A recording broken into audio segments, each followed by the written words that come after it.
Now, if you didn't think there was enough going on in the world of politics, everything going on with defence, what the Prime Minister's doing today, in Barrow in terms of defence, submarines, all this extra spending and all the rest of it, plus the spring statement coming up in a week. I mean, it's all happening. On top of all of that, you get your chance to have your democratic say a little bit, in a lot of parts of the country anyway, in local elections on the 1st of May. And today, the Conservative Party is officially launching its campaign for all of that. So let's talk to Party Chairman Nigel Huddleston.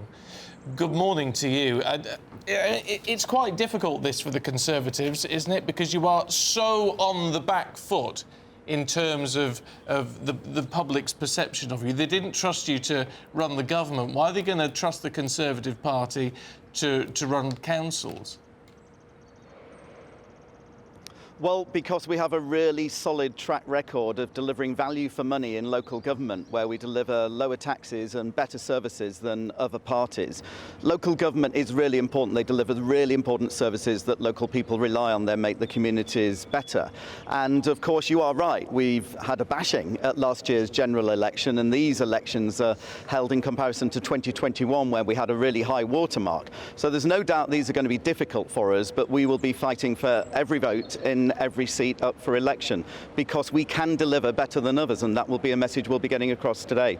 We saw that press conference with Nigel Farage this week, didn't we? 29 councillors already defected to Reform UK. Do you have a strategy? Do you have a plan for potential mass defections to Reform UK at grassroots level? Well, defections actually happen both ways, but when you look at the by-elections that have happened since the general election, we've won 59 seats.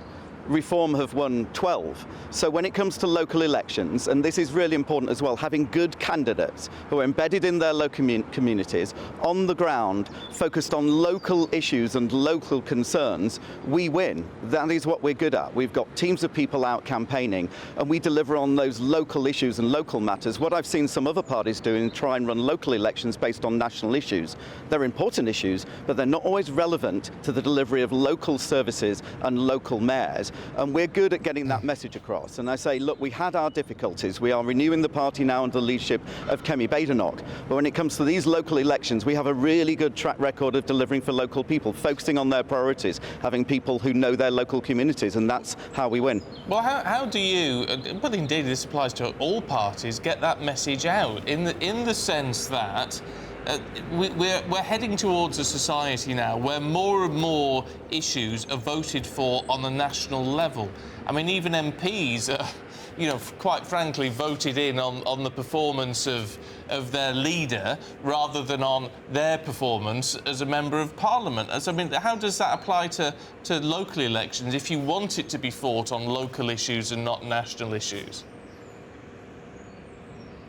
Well, I mean, to be honest, the primary focus is on the local issues, but there's always a local implementation of the national issues. So I think it's fair and reasonable to think about, the tax level and what central government's doing. I mean, for example, one of the reasons why council taxes is going up is because of Rachel Reeves whacking up national insurance. That's added £1 billion to council taxes because that has to be paid by councils through commissioning of services. So there's always a link between the two. But when it comes to local delivery, it's things like, adult and children's social care, it's bin collections, it's fly tipping, it's potholes, it's not necessarily, some of the bigger national issues, and people don't like it. And believe me, I've been knocking on doors over the last few months, working with the teams up and down the country. They don't like it when people come and knock on their door and don't focus on those local issues and those local concerns when it comes to their district council or county council or the mayoral elections. They want the people they elect there to be focused on the things that is the remit of that council and not be distracted by other things.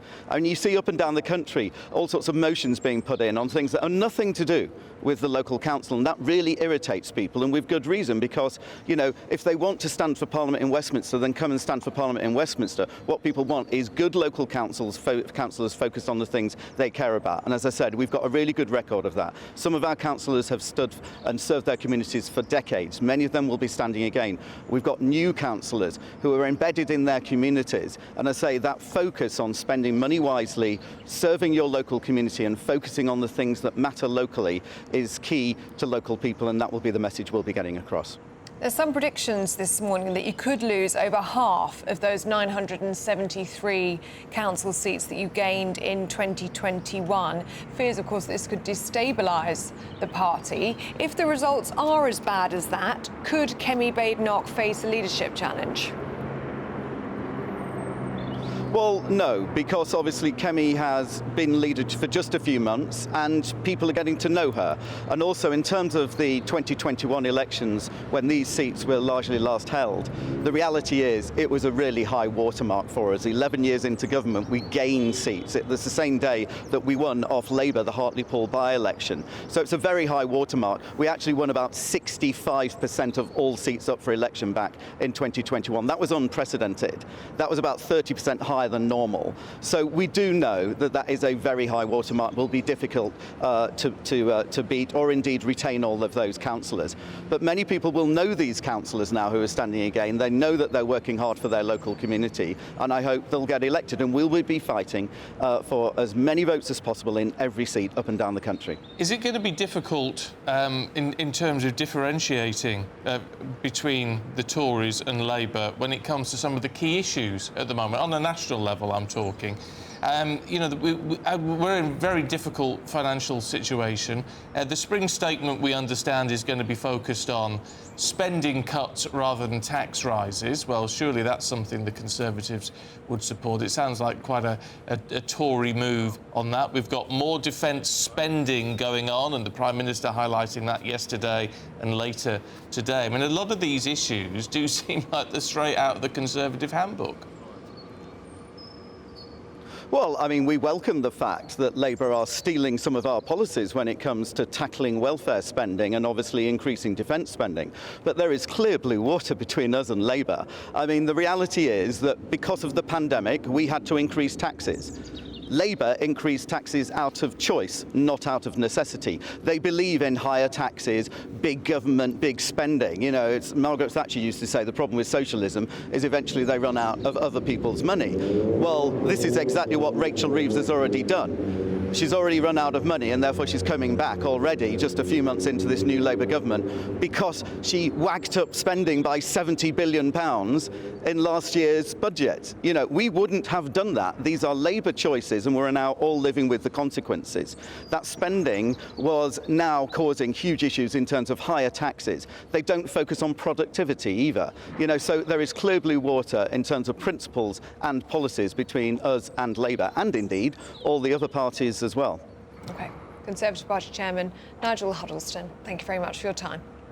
Well, here on GB News, we will, of course, bring you full coverage of the local elections, including the launches of all the main political parties ahead of voting, as we said, on Thursday, the 1st of May.